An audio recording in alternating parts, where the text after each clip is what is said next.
This is Kanzenshuu, the podcast, episode 376 for the week of March 15th, 2015.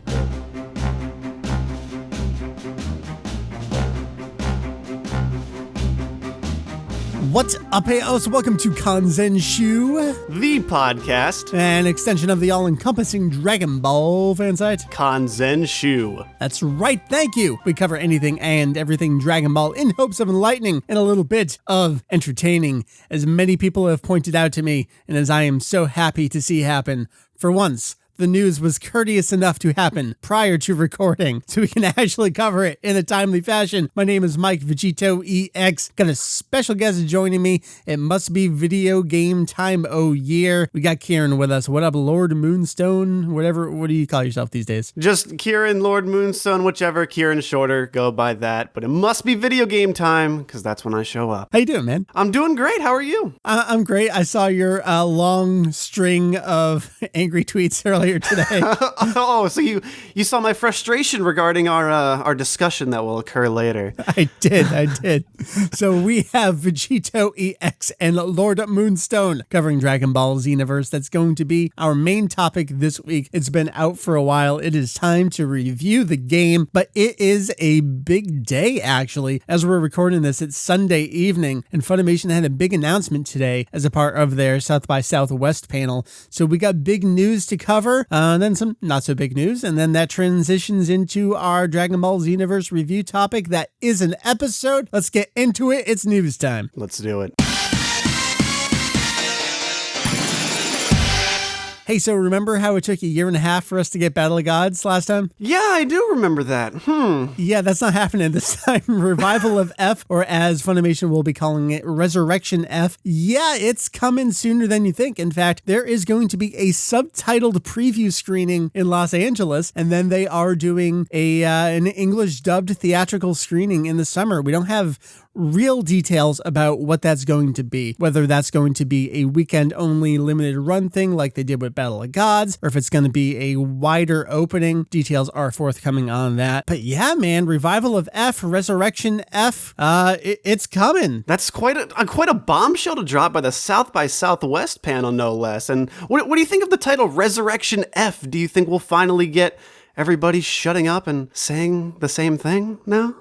No, because we're going to stick with Revival of F because we coined it ahead of time. So, I mean, we're going to stick with it is a translation of the Japanese title. Resurrection F is more an adaptation of the title rather than a direct translation. Yeah, exactly. I mean, Fukatsu, Resurrection, Revival, whatever you want to call it, it all kind of works. So it's totally fine. Interesting thing here. And Heath was so proud of himself because we were digging through Toei's Q3 financial report about a week or so ago, and Toei actually does put out an English language version of their financial report, English being kind of like the de facto international language, so financial reports usually get put out in English as well. They did call it Resurrection F in that financial report. We figured, all right, it's just, they have to call it something, so that's what they'll call it. It was kind of interesting that that's the title Funimation went with. We don't know if Funimation independently went with that title, or if this is a case of Toei saying, no, everyone who's getting it, this is what you have to call it in English. Maybe we'll get an answer on that, but doesn't really matter one way or the other.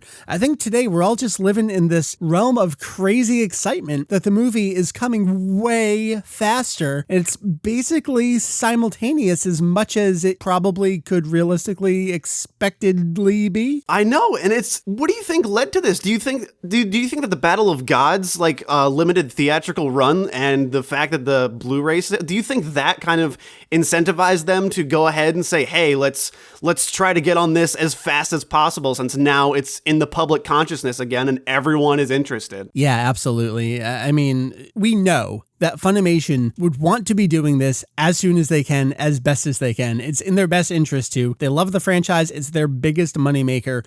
We heard that Battle of Gods was, it wasn't even close what their number 2 selling thing this last year was. Battle of Gods was the hugest thing. I can more or less pretty much confirm that it was Fox that was dragging their heels with getting things done last time. Fox still having their hands in the mix from being on the production committee for Battle of Gods and and just all the way those international licenses kind of work out. And my theory was it was too small for them to really care, but not big enough for Funimation to like really get things. Like it was a weird situation.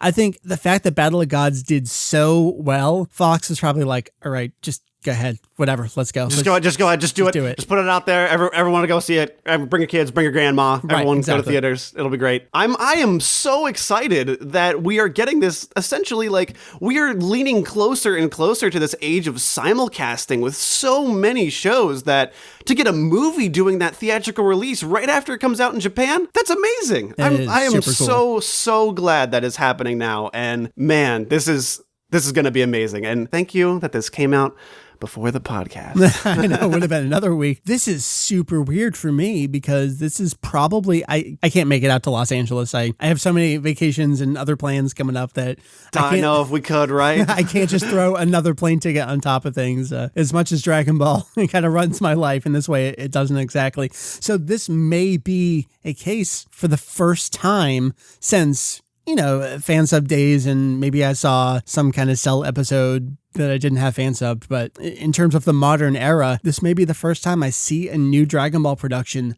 dubbed in English before I see it in Japanese. Really now? Ooh. Normally, I would say I don't know how to feel about that. And I did have a couple concerns with, I thought the Battle of Gods dub script was just a little too loose. I remember hearing about that. Yeah. That all being said, we've got Ayers is Frieza now, so it's like I can kind of dig it. Ayers is Frieza, like recently, Xenoverse, he's killing it. I've heard he's awesome in Xenoverse. I've been playing in Japanese exclusively, but I was saying earlier today, I gotta go back and spot check it because this is my general spiel on Ayers is Frieza, but if you exclusively watch Dragon Ball in English, this is the first time that those of you who watch Dragon Ball in English have ever heard Frieza before. Like, I stick by that.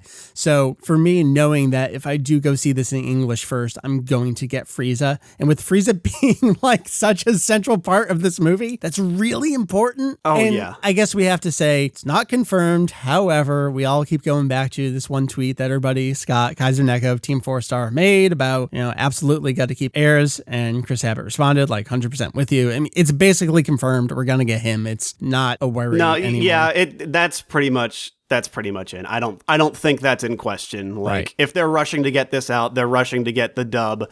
Who's the fastest people they're going to go to? You already got it ready. Like, there's no way they'd recast it. I don't see it. Well, and not even recast, but going back to Linda Young. I mean, I see. I didn't even think of that. That's just so far from my mind right now because I am so ready for the Heirs revolution to rise in theaters. Yeah, right. So I'm pretty psyched. We already have a bunch of friends that got tickets. I mean, it's sold out really quick, that Los Angeles screening. So I imagine they're going to be seeing it in Japanese. We'll have Julian's report from the Japanese debut. If he doesn't get into a Japanese preview screening, those start March 30th. So beyond the Japanese preview screenings and then the actual debut on April 18th, we've got this preview screening in North America on April 11th. I mean, Revival of F, Resurrection F, it is coming way sooner than anyone thinks. I mean, if that Japanese preview screening is March 30th, that's 15 days from now. 2 weeks from now, we're going to know everything about this movie. Oh, God, that's just so exciting. And that latest trailer just got me, oh my God, got me so, as soon as F kicked in, I'm like, yep, let's go. I'm ready. So, I mean, the news here is, Funimation's got it. And if you go to their press release, it's like, we got theatrical rights, we got home video rights, we got on-demand rights, we got broadcast. I mean, they got the movie. So we are ready to go. They are ready to go.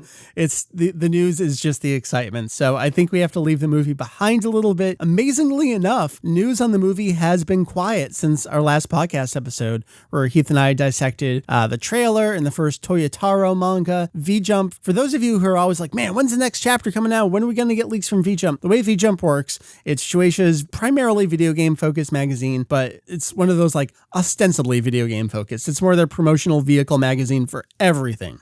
V-Jump comes out on 21st of every month, no matter what day that is. Unless there's a holiday there, then it might be the 20th or the 22nd, something like that. So we're basically a week out from the next V-Jump at this point, too. And if you don't remember, Toyotaro, who was doing Dragon Ball Heroes Victory Mission in V-Jump, who we are 99.99999% sure is Toyble from the Dragon Ball AF Dojinshi, he is now doing a 3-part manga adaptation of the early part of the revival of F story. So we got the first chapter last month. We're about to get the second chapter. That first chapter basically brought us through Frieza's revival and his plan on what he's going to do next. And it ended with, I'm going to train. So we're going to get a lot more details this next week. Do you think that there's going to be a few of those details in the movie? Or do you think this is just going to completely be its own separate entity? No, it seems to be an adaptation of the early part of the movie itself. There may be more in the movie, and maybe he put in a couple Easter eggs of his own, but it seems to be telling the story of the movie itself, as we've already seen some of the stuff in the trailer that Toyotaro showed in the manga as well. So no, yeah, I was thinking the same thing too. Man, 2 weeks we'll know everything. All right, we got to move on. We have a little bit of Dragon Ball Kai news. Heath and I were talking last time on the show about the 3rd box set came out and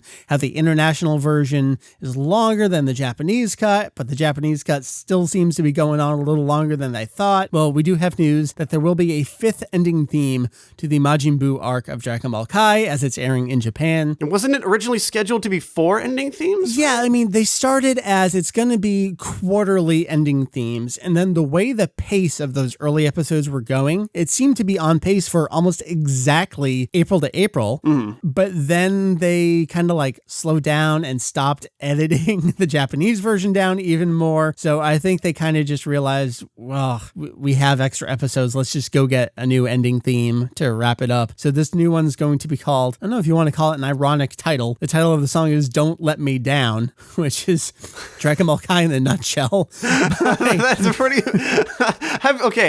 Have you seen an episode of the show yet? Of yes. The new one? All right. So okay. So you have seen an episode. You clearly haven't listened to last episode where I didn't listen to last episode. For the first time since the Buu arc started, watched an episode. Nice. So, yes, check that out. I mean, Dragon Ball Kai is the epitome of disappointment with regard to the Buu arc. The name of the band is Gacharin Spin. So, along with the announcement of them doing the ending theme, the 4 primary performers in the band, I guess musicians in the band, because then there's another 2 that are just listed as performers. I don't know anything about the band, but if I had to guess, they're probably like the dancer from the Mighty Mighty Boss Stones who doesn't actually do anything, but he just kind of dances around on stage. Yeah. Maybe they're like that. But 2 of the comments from the 4 musicians need to be read to be believed. I dare not repeat them on the show here. You need to check them out. Please check out the links. Check out those comments. Dragon Ball Kai, the gift that keeps on giving. All right, so this is our transitional bit of news, and this is Dragon Ball Xenoverse, how the sales are going. We've been covering the Japanese sales for the past month. It's kind of surprising. It's been hanging on the charts really well. The only game that kind of has done better in this modern era of HD consoles was Burst Limit, which on PS3 alone outsold Xenoverse on multiple consoles its first week. But Xenoverse has been hanging on longer than other games. And I want to say that the multi-console release as well is kind of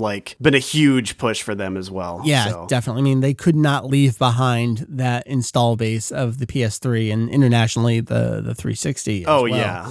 So they had to do split gen here. So it did hang on to the Japanese chart for a 5th week, only on the PS3, on the Media Create chart. It hung in there. If you go over to the Famitsu sales list, which does detail numbers down past 20, but not necessarily sales figures all the way down, it did seem like it did about another 2,000 copies on PS4 last week. So it's hanging in there. But now we have some details on the North American launch of the game. Seems like it's doing gangbusters.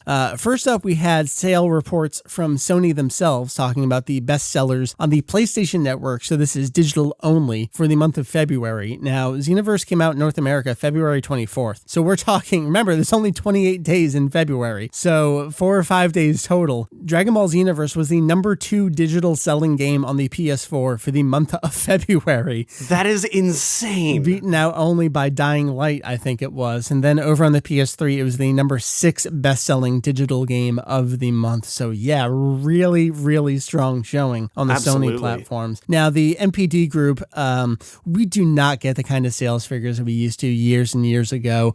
If someone decides to report sales numbers, NPD will include it as well. Like we got some, what was the top game? It was one of the Mario games that was number 1. There, I'm pulling it up. No, it wasn't Mario, it was Majora's Mask 3D. Oh, yeah.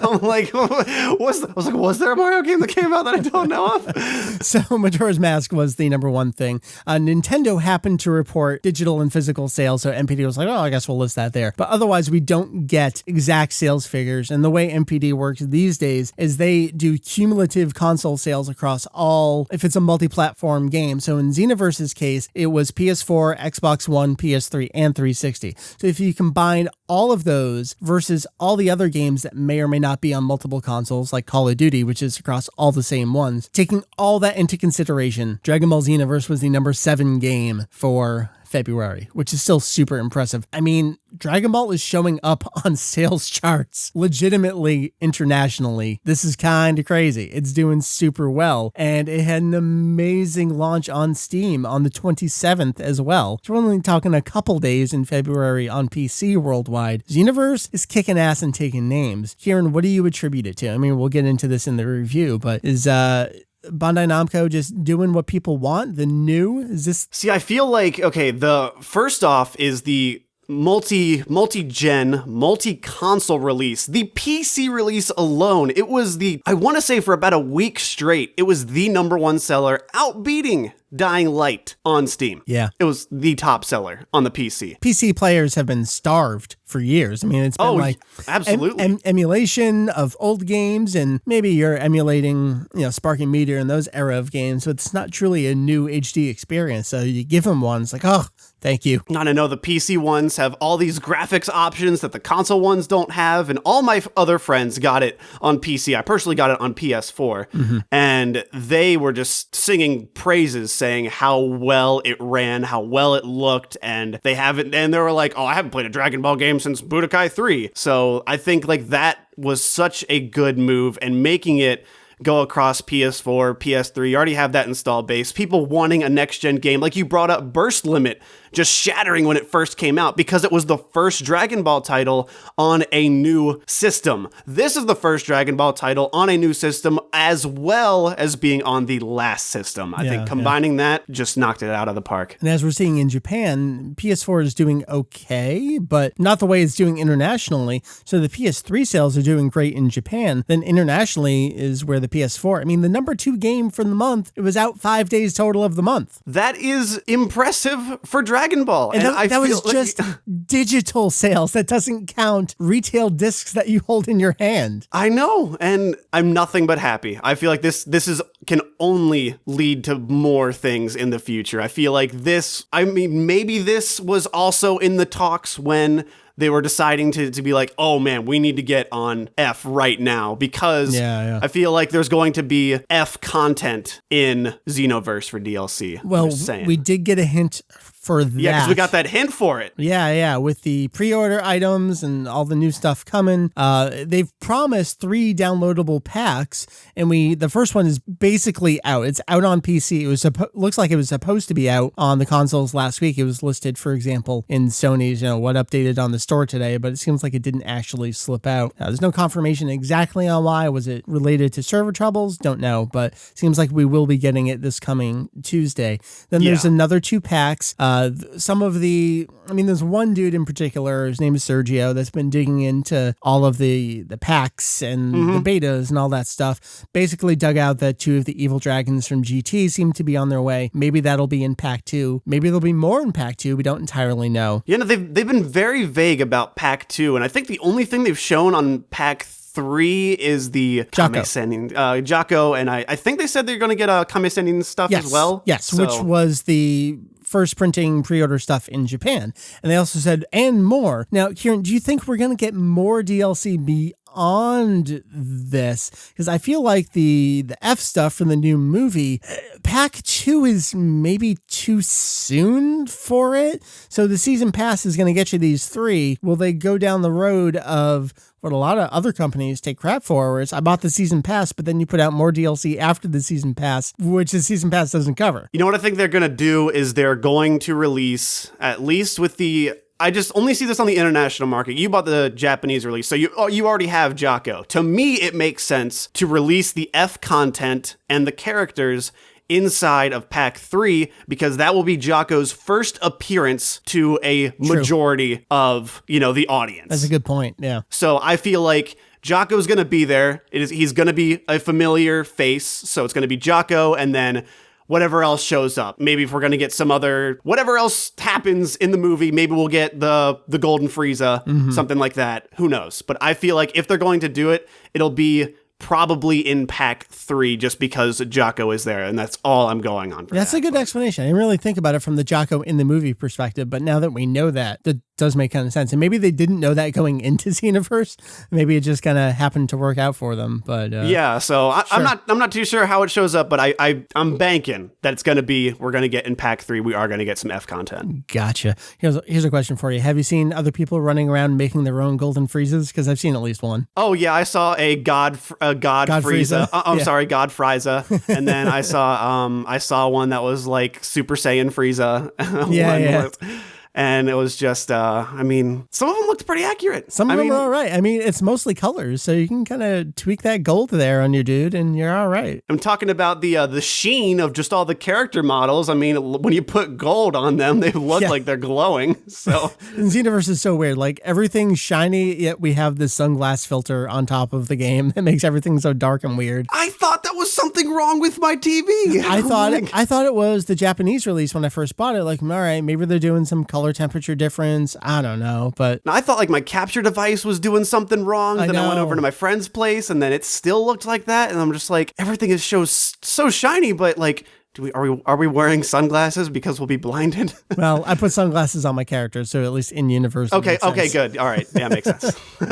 All right, we have basically already transitioned into it. It is time to review this game, Dragon Ball Xenoverse. Let's do it now. Let's kick it.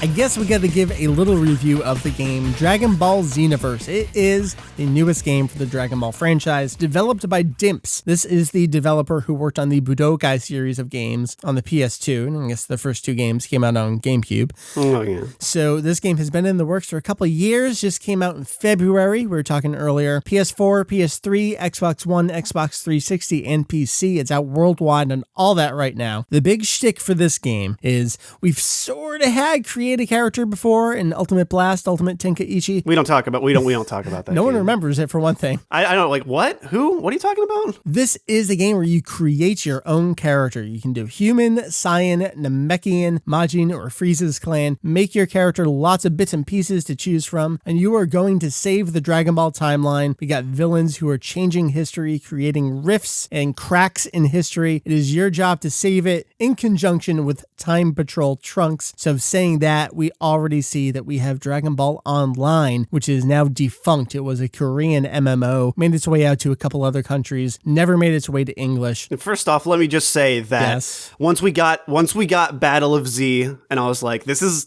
oddly going into MMO territory. I'm like, you could just pull in all that stuff from Dragon Ball Online. So once they started doing that, I was so excited to see them pull in those characters, because now, even though we're going through the same, Raditz to Boo, we get all these interesting what ifs and scenarios that play out because they're pulling in this new storyline that they can use. They have all this content from Dragon Ball Online. I'm so glad they integrated it, as well as the new final big villain, Demigra, or however you want to pronounce him. I don't know. I don't care. I'm stuck as it's like I'm playing in Japanese, so I'm hearing Domigra. Clearly the pun, because it's the exact same word in Japanese. Domigra is demi-glaze, like a little sauce you'd put on your food.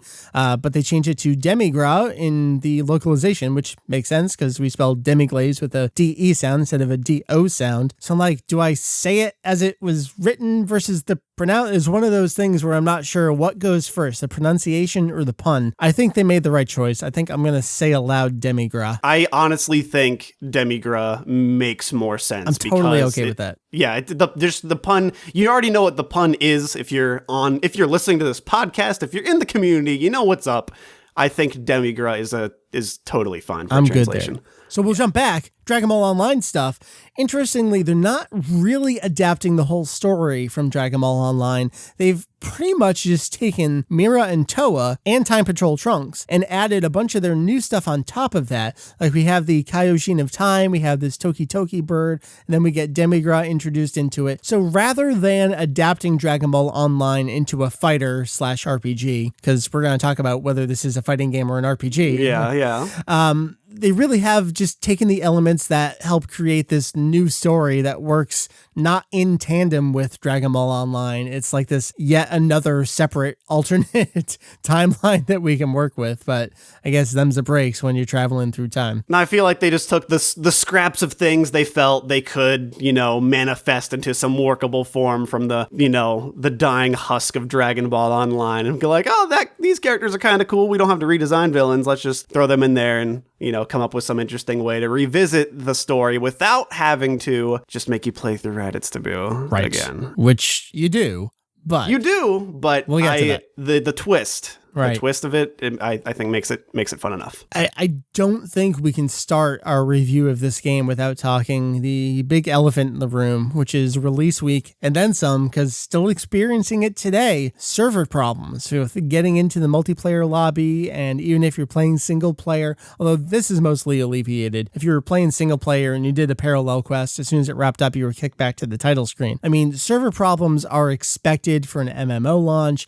I went through that with a Realm Reborn, Final Fantasy 14, where you got the error code 90,000 where you couldn't log in, and it was awful. The expectation here is, though, it's a fighting game. Why can't I play my fighting game? And again, we will get more to, is this a fighting game? But I think it's a fair criticism, and yeah, shit's fucked up. You can't play the game you bought. See, I kind of wanted to hit this later because I didn't want to immediately paint the game in this glaringly negative light, but good Lord.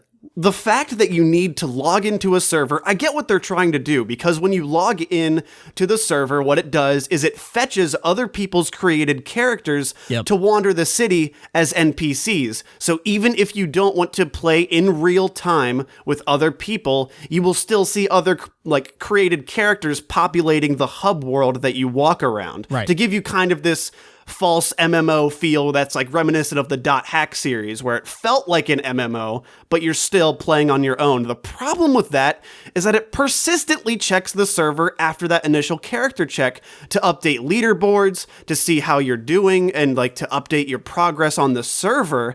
But if there's any disconnection, it boots you back to the main lobby. So I've been playing the game with going into my PS4 and turning off internet connectivity completely, so it doesn't connect to the server. Yeah, which sucks. That's so irritating, because I want to play the game online. Yeah, and it does other stuff too. Like your Time Patrol character can be recruited by other people to go out on missions. Every time I log in, it'll give me a report like, "Oh, someone recruited you, and here's some bonus items that you collected while you were gone."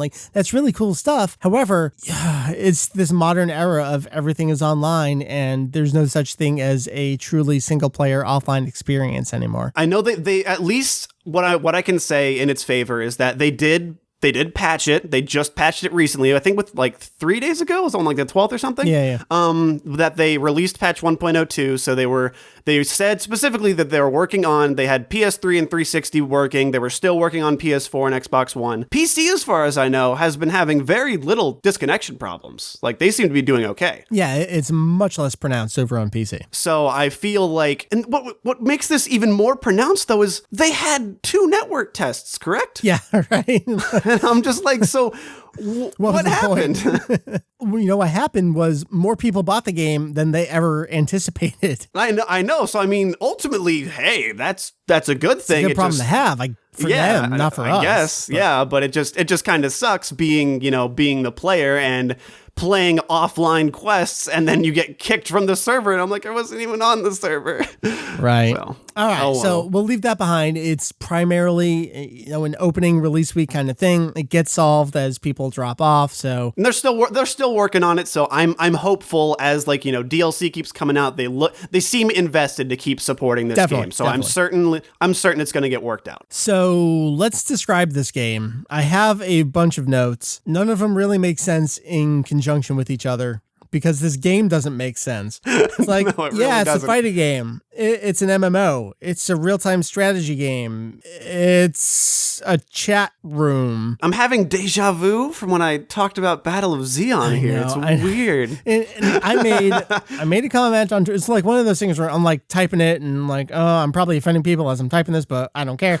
If you start off your review of Xenoverse by comparing it to Battle of Z, you're a complete hack. We're 36 minutes into this podcast, so we didn't start it by talking about Battle of Z. No, we didn't start it, so we can avoid that. You do have to, because like you were talking about earlier, Battle of Z started going down this route of you were grinding for cards, and those cards would give you extra stat bonuses, items to use, and your characters you would have a tank class, you would have a healer class, and an interrupt class. It was completely different from what people were expecting going into a fighting game. Dragon Ball Xenoverse is more what people are expecting going into a fighting game, because every character, their job is to attack.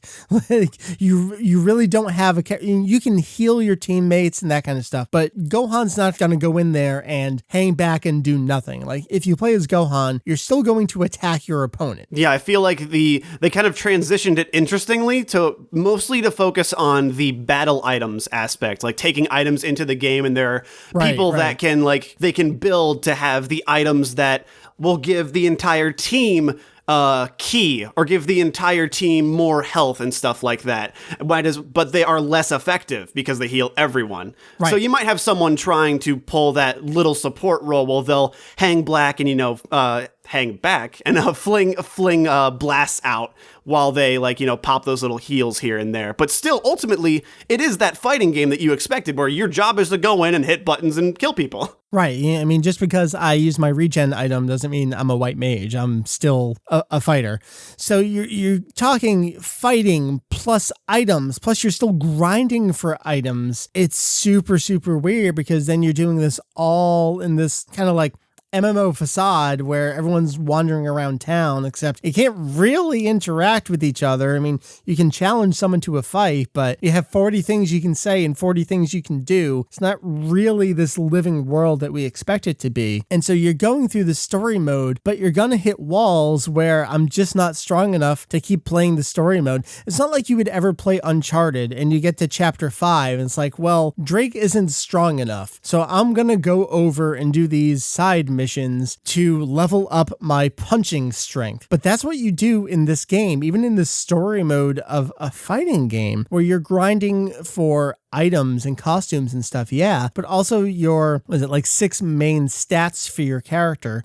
And that's kind of where I want to go with this, where I feel like I have all these great options for my fighter in my fighting game, where I have moves I can use to interrupt and get away. I have teleports, I have dodges, I have cancels, I have normal moves. You have your light and your heavy. I have my supers, I have my ultimates. This is all available to me. This sounds exactly like the Sparking games. And I feel that they definitely took some influence from it, and I know some people were complaining because as Dimps came back, everyone praises Budokai 3 for being like this holy grail of what a Dragon Ball game should be, so they're hoping for that a bit more depth in the fighting system, and there are those options available. There are so many. There's cancels, but there's really easy infinites and juggles to pull off. There's all these elements of the game that seem like it's definitely leaning closer to a fighter. However, yeah, that being said, so you have these main stats that you're pumping bonus points into. Every time you level up, you get 3 bonus attribute points that you can dump into these different things to level yourself up. And what this basically ends up forcing you to do is you find 1 or 2 moves that work and you just combo into them over and over and over, because you can't do anything else because those are the moves that are strong enough to help you get past the wall that you just hit in the story mode. So for me, I'm using a Frieza build character, which leans more toward just regular strike attacks, just hand-to-hand stuff. So I have a combo that goes into like a meteor rush kind of thing, and then I have a super move that is a hand-to-hand strike attack, and like that's all I use. There's no reason for me to use a Kamehameha or the Kienzan, anything like that. It just doesn't come into play, because why would I? Because I've dumped my points into strike attacks. And the game is incredibly stat dependent. Like you will spec into something, and then in a roundabout way, it kind of forces you into playing a certain way. Like, even if that's the way you want to play, like, for example, I put everything into basic attacks. Yeah, that was my first stat. Yep. Oh yeah, because that is the way you generate ki the fastest, is with basic attacks. So while I'm doing that, I want to make sure that I'm pumping out enough damage and not just stalling. So I put all my points into basic, so my weak and strong attacks are doing a lot of damage while I'm racking up ki to use my other supers that I have. But then why would you use those supers? Because you've done so much damage Because already. I do so much damage with my regular strings that by the time I end my combo with like a Salsa Blade or something, I'm like, oh, that did less damage than 3 punches. Right, it does nothing. So what I found out that I had to do to overcome this wall, and I've built a Saiyan because I'm very original, I wanted to utilize Super Saiyan because it gives you unlimited ki for a duration. Right. And then you can just spam your ultimate blast for that period of time. That is what I had to do because of the way the game scales. I built into basic attacks thinking this would be viable, but bosses, the way they do difficulty in this game, give them more health. Yeah. Give them super armor. Or just make them always block. Or make them always block, make them have super armor, make them have somehow infinite ki so they can keep popping out their ultimates. You know, it seems there's just this artificial difficulty spike. That was very irksome because I felt that I had to, have to go do the parallel quests, which I don't think we've mentioned yet, are these things that you can do, like the other side missions that, like, all of them are kind of what ifs, like little different scenarios, and you can have one where you have to make Krillin die to Frieza, then Goku shows up and goes Super Saiyan, then you kill Frieza and Vegeta gets mad and he goes Super Saiyan, then you have to kill Vegeta, and it's all these like neat little scenarios that play out, and they have fun little dialogue back and forth. But you have to do those in order to surmount the spikes in difficulty as they go up in missions. And it's just, it really makes you feel as a player that you are not improving. You just put in time. Like, and am I not good? Did I not learn how to play? Like, no, you totally did. It's not you. Yeah, and it's just the way that they have this difficulty. It reminds me of Destiny, where their idea of a difficult boss was give them a bunch of health. Yeah. You know, like Destiny is a game that I own and have not played, actually. So here's a funny story. So one of my friends, you always see these contests. You're like, no one ever wins those. One of my friends won that Taco Bell contest where they won a free PS4 and like 5 copies of Destiny. No way. Yeah. So he's like, want a copy of Destiny? Sure, I'm never going to play it, but I'll add it to my account. So technically I own Destiny. So I can't speak to it from authority here, but I've seen so many comparisons to Destiny where it's like, yeah, you just run the same mission over and over and you get your drop, and then you run the mission over and you get your drop and you get your experience and you get your end game currency and you spend it. It's like Dragon Ball Xenoverse does sound exactly like it's in between this weird triangle of a Dragon Ball fighting game, whether it's Budokai or Sparking. Like, pick any Dragon Ball fighting game.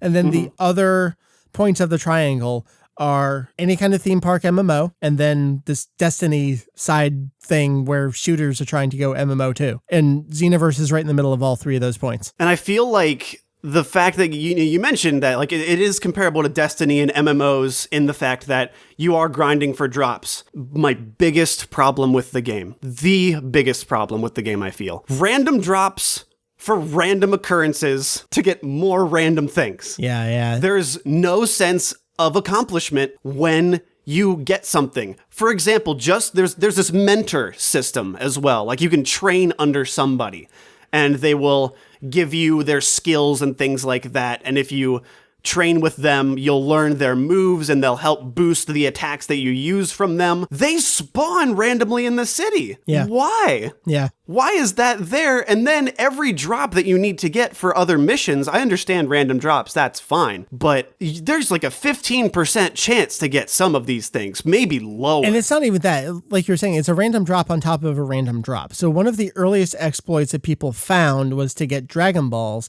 And thankfully, it's Parallel Quest number 2. Yes, 2 and 12 are like the fastest ones you can do. Right. So you fight Tenshinhan, Kudiden, and Yamcha. And then there's a random chance that at the temple up there, God's temple, that someone else's, a random player's time patroller will show up. It'll be someone else's real character. There's a random chance that they'll show up, and you can challenge them right there before moving on to the rest of that fight. You go through the portal, you fight Gohan, Piccolo, Goku. There's a random chance they'll show up. When you beat them, there's a random chance that they will drop a Dragon Ball as a key item. So what people have been doing, and even what I've been doing, and it's like, man, I'm totally just grinding a dungeon, hoping for my random drop, and nope, I got cotton at the end of this dungeon run. I didn't get my antique leg armor or whatever. It's, did I get the time patrol? Nope, retry. Did I get the time patrol? Nope, retry. Did I get the time patrol? Yep. Did I get the key item? Nope, retry. And it's this frustrating circle that makes you feel,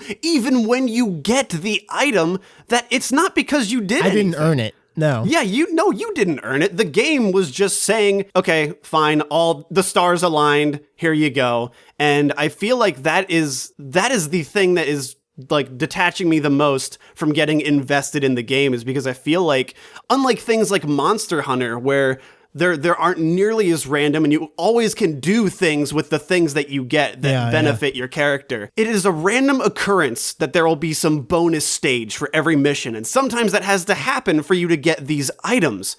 There's a random occurrence for that time patroller to show up. Then it's random if he gets the Dragon Ball. Then it's random again to see if you get the limited, like, bonus ending of the mission. What did you do to warrant that, you know? Right. And I mean, I'm used to random stuff from playing FF14. There's just something about it.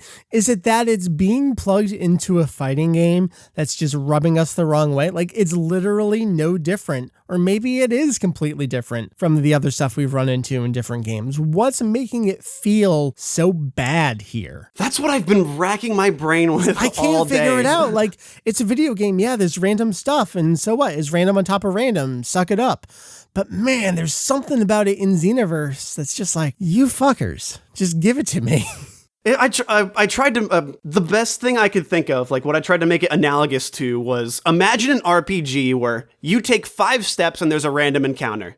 So you have to fight. Yeah.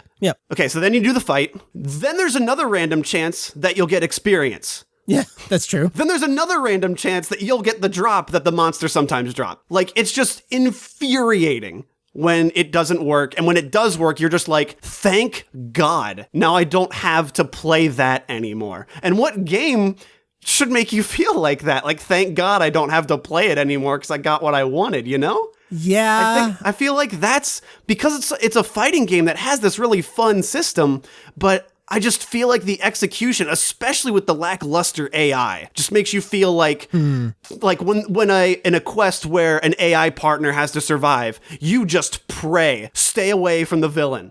I know, Please right? don't go in. And then if they do, you're like, oh, guess I gotta retry. And I've seen a lot of people say, like, yeah, just go steal aggro from the opponents. Like, there's not really a true aggro system in the game. No, there really isn't. So like, it kind of works. I do want to cycle back around to hitting that wall. Now, I got the Japanese version first, so I was playing that for a while. The first wall I ran into, and I felt so vindicated when people got the American release and they had the same problem, was that Ginyu fight where it's like 3 or 4 stages. Oh, yeah. Where God. you have to keep fighting, but then you get less health. And part of my problem in the Japanese version was I wasn't reading the items that I could use, so I didn't realize you could use health recovery items at that point. Yeah. So once I figured that out in the North American release, that made a big difference. But even still, at that point, you're only making the small ones, and it's not helping a whole lot. That is where you hit that point where it's, I gotta go grind. And I was okay with that, but I don't know, some of the fights you hit, and it's just, so a couple of the other walls I ran into, and I want to get your thoughts on those, and let's talk about whether that's different from that earlier Ginyu one, or what makes them work or not work. One of the other walls was Majin Buu, where you fight him, and then there's like 6 small Majin Buu. Oh, Lord, that mission. And I was beating them like, yeah, there's only one wait, there's another 5. And it turns out you just have to live long enough. So it's not even a damage dealing kind of thing. Or maybe it is. Maybe it's tied to time. Maybe it's tied to damage. You have to beat enough. It's kind of hard to tell. I don't really know. But it's just this other, you don't really know what you're supposed to do. And I'm okay with that sometimes. But that was another one.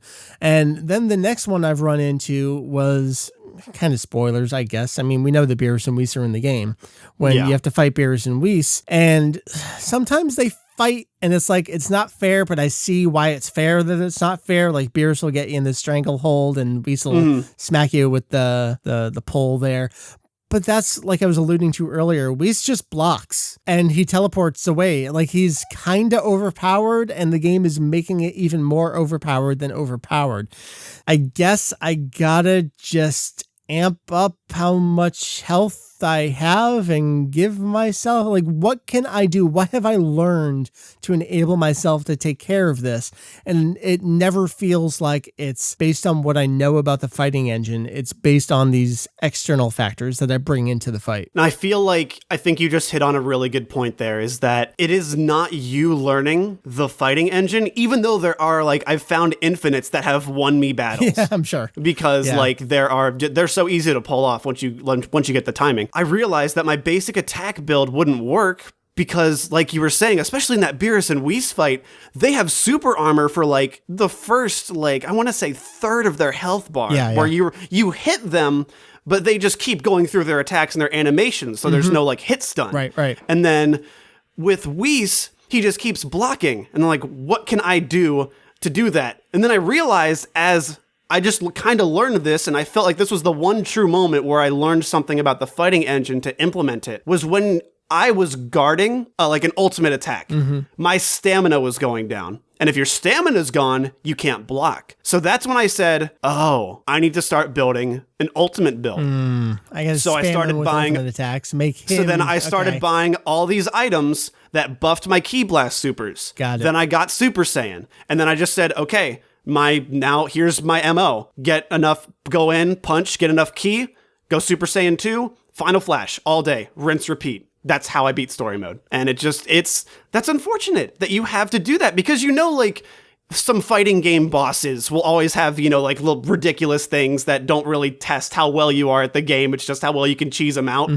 That feels like that's what you're doing throughout the entire story. And that just really made me disappointed. But ultimately, I know we've been going just down and down and down on this game. How do you feel it plays? Like, just as a game, minus the little random stuff, how do you feel when you pull off some fun moves, or how do you feel it plays? That's the thing. Like, if you ignore all of that stuff, which is impossible to say, because it is impossible to do. Like, yeah, everything else feels great. Like I mentioned early on with the network test, and then getting the Japanese release, I feel like the characters have a little bit more weight to them than they did in the Sparking games. And flying around looks beautiful. It feels great. Landing those attacks, and then doing the teleport ping pong kind of thing, and then stringing that into something else, like finding your way to string a string into another string just feels awesome. And then it does click with you, like, oh, I get how I did that.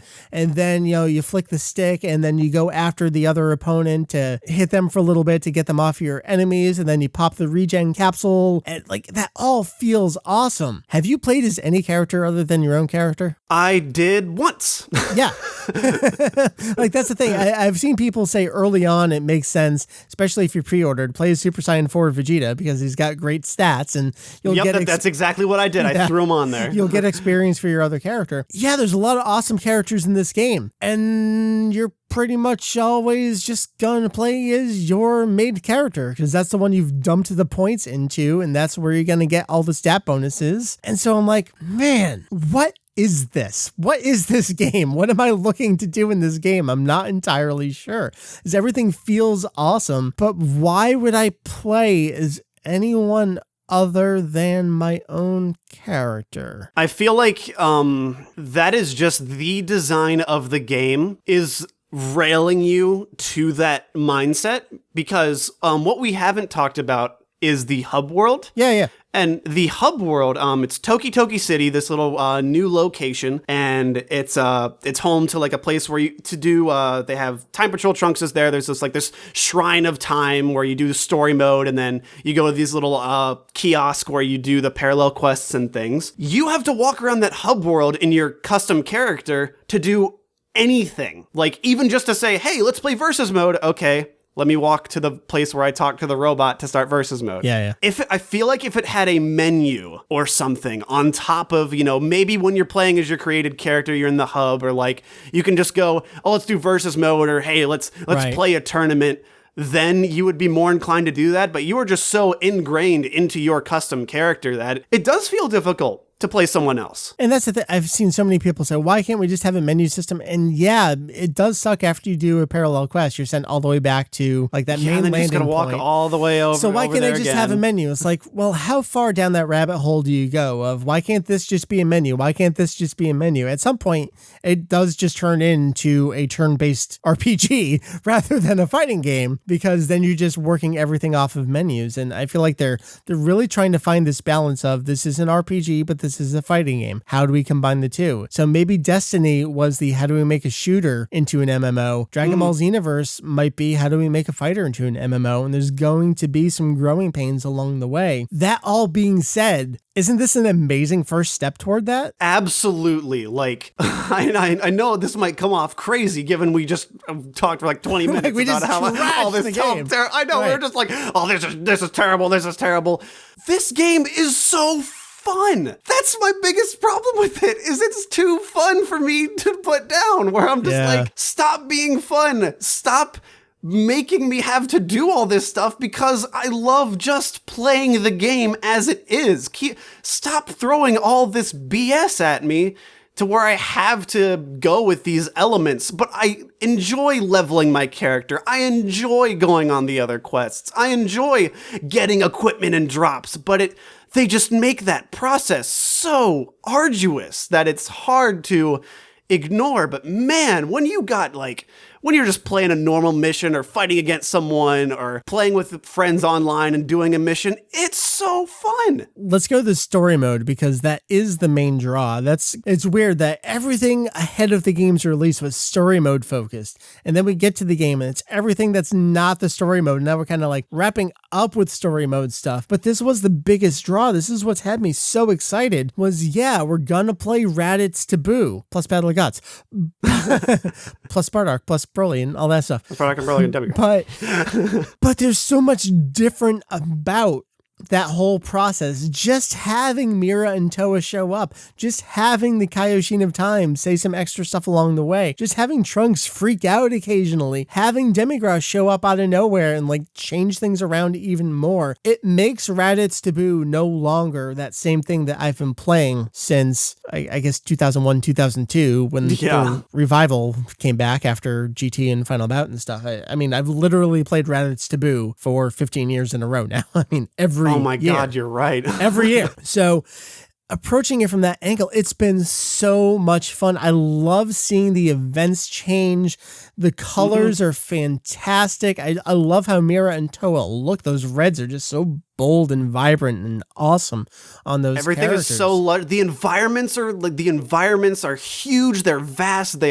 Every environment is exciting. Like the blown up Cell games where you can like punch them down like into the crater that was formed. I'm like, there's all these interesting elements, and like the story mode.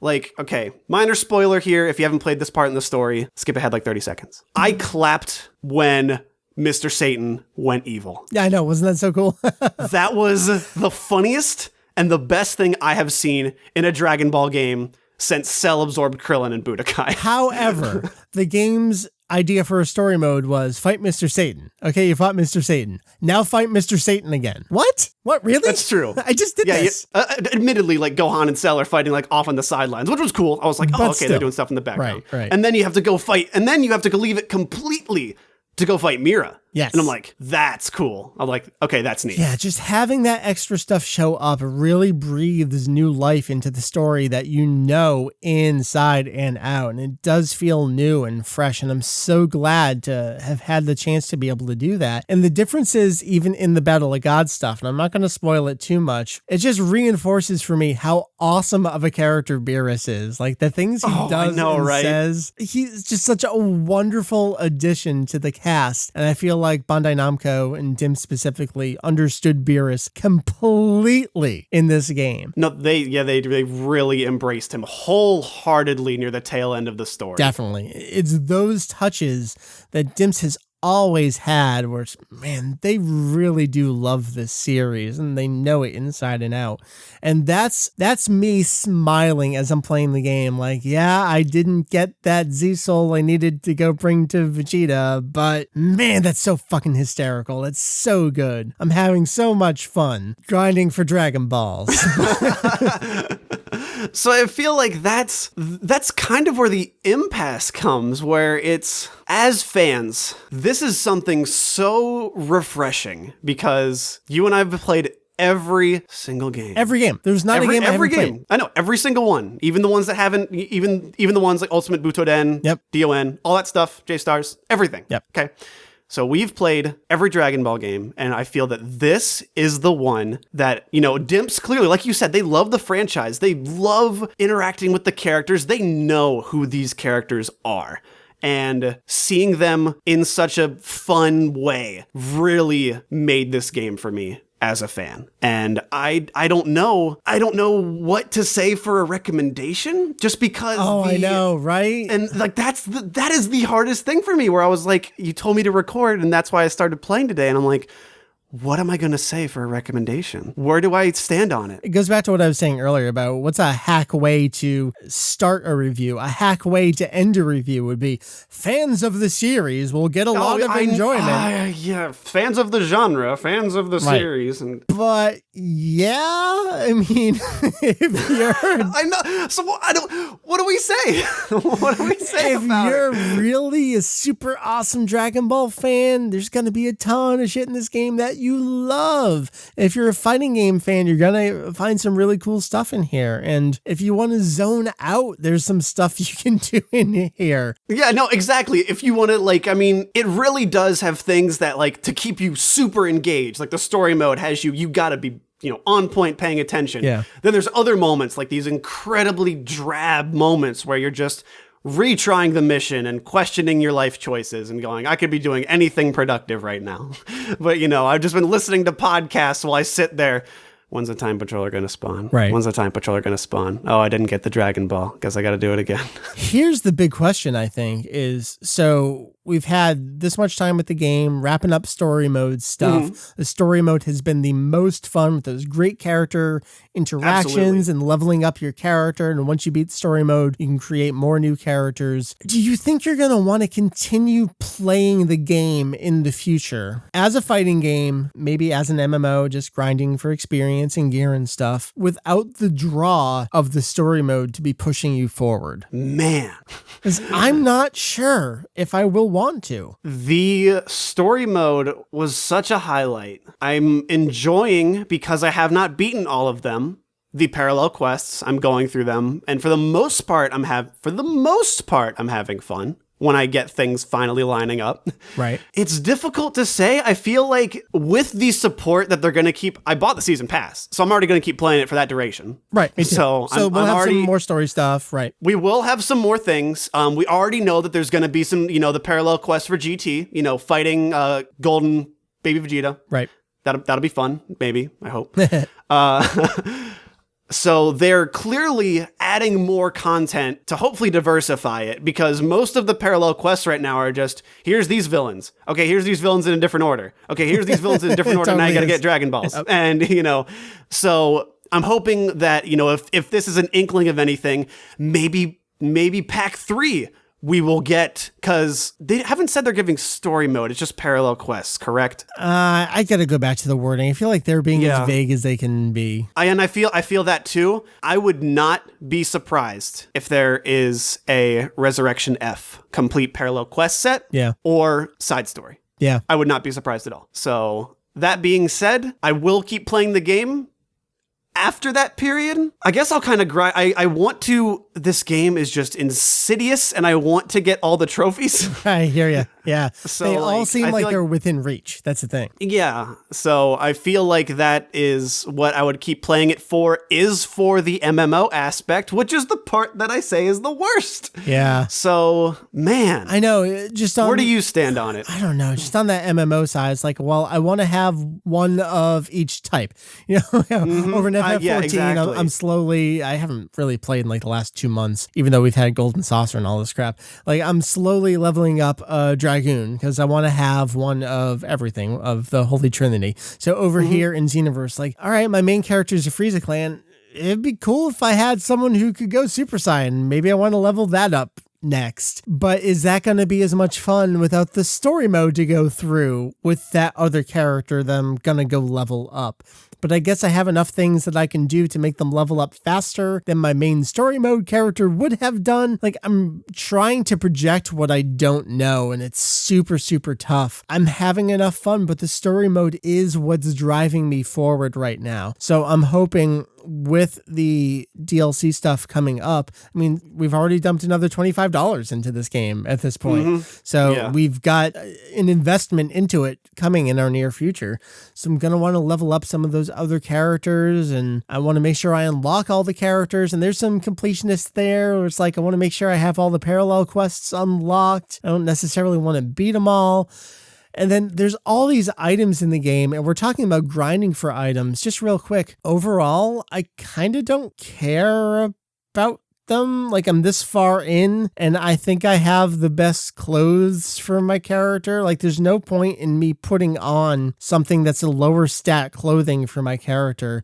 You know, over in FF14, we have the glamour system where you can take any outfit that your character can wear and make it look like something else so you can keep your best stats. We don't have that here. So it's like, well, I guess I'll wear my Frieza Clan elite armor, because why would I put on Chi-Chi's outfit? Like, that kind of thing. Yeah, I know. And that kind of thing, too, is I was really hoping, like, I would be able to have some kind of glamour system, or make that a Dragon Ball wish, where I could be like, I want to wear this clothes with these stats or something. Like, you know, because now I feel even more limited to what my character can look like, because there's a best build. Yeah, there is certainly a best build if you want to play. And I feel like the other thing that we haven't mentioned, because I don't think you've delved into it, I've dabbled in it a bit, is the online world tournament system. Yeah, I haven't done it at all. So that is the one thing, because I was thinking as you were talking, like, what else is there to pull in? The leaderboards and, like, the online world tournament system, arranging a world tournament of custom fighters and seeing who can win. That's pretty fun. Like, that whole system is very fun. If someone else gets the game and they want me to partner with them, I'll do that. Like, I think I'm just grasping at straws here, thinking, what would keep me coming back? Yeah, but you are right that, like, leveling up someone else, I mean, you can replay the story missions. You can go back and redo them. You can go into the building and do that, sure. But But I've seen it. Exactly. And I feel like, when's the last time we said that a story mode was the best part of a Dragon Ball Right. game? I was so excited for Raging Blast 2 with no story mode and missions instead, because, god damn it, I can't do Raditz Taboo again. So to say that I'm excited to play Raditz Taboo, I mean, I really hope that says something. You've been hearing me on this show almost 10 years. The first podcast episode was a look back at the first Sparking game, and there have been plenty of games before then. So think about how many games we've talked about on this show alone, and then going back prior. Yeah, right now I am just in that, here's what I've thought so far. I'm concerned about the look ahead to the future, because I want it to last and not just be like, well, I wrapped it up. Okay, what's the game for next year? Because I would love to have a 2-year span of a game. And if they're going to support it, we could do that. But it's done so well, why wouldn't they just give us Xenoverse 2 next year and capitalize on that? I feel like they're going to draw it out a bit, because they just implemented online events. Yeah. So there will be online interactions. These online things are what I think they're really banking on, hooking people to keep coming back.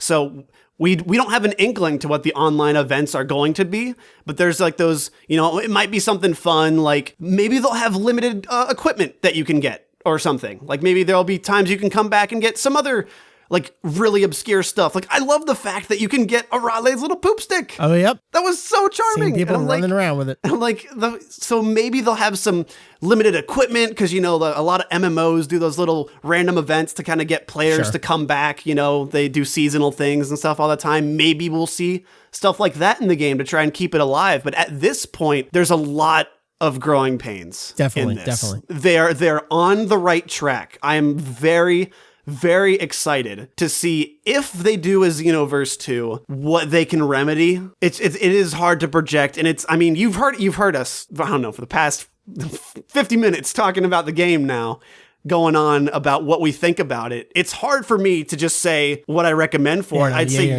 we've given you the information of what we think is really, really good about it. If that speaks to you, you should give it a shot. I don't think you will ultimately be disappointed. Just to use that Destiny comparison one last time, isn't it strange how, not that I'm into these games, but I know enough about them to know that Modern Warfare 2, no, Call of Duty 4, Modern Warfare, that was the game where they really started introducing the perks and the progression into the shooting games. And then it took Destiny with this giant developer going off and making a new partner with this pedigree of stuff that came from to really cross those lines of the shooting game into the MMO. It's like those were the biggest of companies that could do that. Isn't it really strange that the fighting game equivalent of that wasn't, I mean, it probably would not have been Street Fighter, but it wasn't King of Fighters. It wasn't Guilty Gear. It wasn't Virtua Fighter. It was Dragon Ball with Bandai Namco that did the Destiny of the fighting games doing that.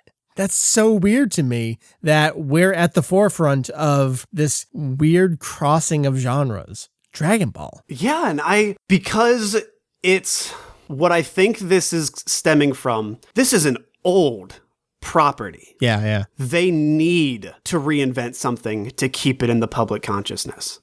They need to have these movies to make their Kais, to make more games that do something unique to keep it going. And look at the numbers. It's making money as they're inventing. Projecting into the future, I see us getting something similar to this within the next 2 years, and it will only keep being more experimental, more out there, trying to keep the franchise in the limelight and keep it as a household name. So let's wrap it up by projecting what would that theoretical Xenoverse 2 be. And we've already talked about a couple things that we would want there to be. That would be a little less RNG on top of RNG. All right, yes, tone that down a little bit. Like maybe have some set goals that will at least guarantee you a chance rather than a chance to a chance. Something like a glamour system where you can really customize your character and still keep the stats that you've acquired. Maybe a little bit less of an optimal build for your characters, make it viable to have both strike attacks and key-based attacks. Make that okay for wanting to do, and tone down that Whis super armor. So those are some of our biggest wants and growing pain kind of things. And maybe after you finish your parallel quest, you don't get sent back to the starting point where you have to walk all the way back over. So with the story mode the way it is, where, we basically played the entire DBZ storyline and fixed history.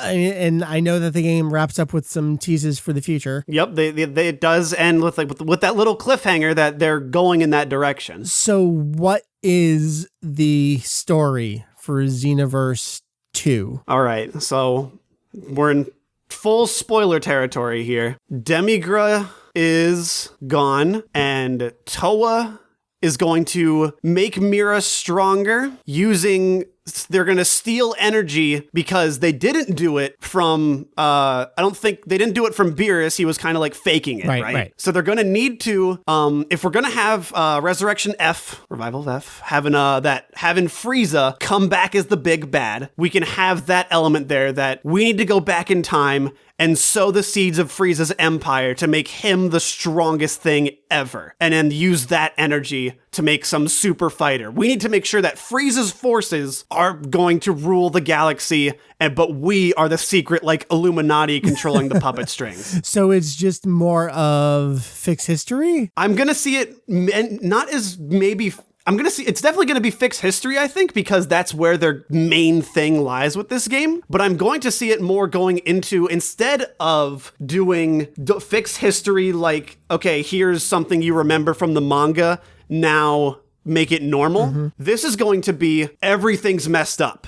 You need to go to a separate universe or a separate timeline where this thing happened, and we need your help. I think it's going to be something like that. Like, now they're in a separate timeline because they already hinted that there's these parallel universes created. And it's said in Battle of Gods. We got 12 that there's universes. these parallel. Yep. Yeah, there's other universes. People from other universes might show up. Like, maybe there'll be that Goku that didn't hit his head. Maybe there'll be something else. And you're going to go to those universes where everything is messed up and it's not what we know. So it truly would be Dragon Ball Multiverse Universe. Honestly, I feel like things are going in that direction. And I think it'd be fun. I'm okay with that. We got to bring this to a close. Xenoverse, I mean, everything we've talked about has been good, bad, good, bad, good, bad, shrug. Yeah, I don't know. I don't really know how to wrap it up. I mean, it's been such a strange experience. Clearly, we've been having fun with it, as many nitpicks as we have with the game. Nitpicks are okay, though. You're allowed to have those thoughts and feelings. Xenoverse right now is still a full price game. I do recommend it at that price if this is what you're looking to get out of the game. It's definitely going to have some sales, and just by virtue of it being on Steam, you'll be able to get it for $5 next year. So you can always look forward to that. Yeah, exactly. So there'll be that, and I'm certain they're going to keep supporting the game. The servers are still going to be up and running fine. Yeah. In the future, I definitely foresee that. So I definitely think it's worth the price. You've heard us gone back and forth. We've given you about as much as possible about this game. So I would end on it saying I recommend it. I think it's fun. There you go. Kieran, anything you want to plug before we wrap things up here? What you got going on? Well, I'm actually I am now working with Team 4-Star. Are you now? What you got going on? I am. I'm going to be the main editor for their gameplay. The main editor for all their gameplay stuff. Cool. I'm also the other, alongside Lanny Pator, the voice of Vegeta and Piccolo in their Dragon Ball Z Abridged series. Him and I are going to be doing lots more of these Let's Play series. We currently have a Let's Play series of Xenoverse going on with our created, super small, super chubby Majin named Dumpling. I saw that, yeah.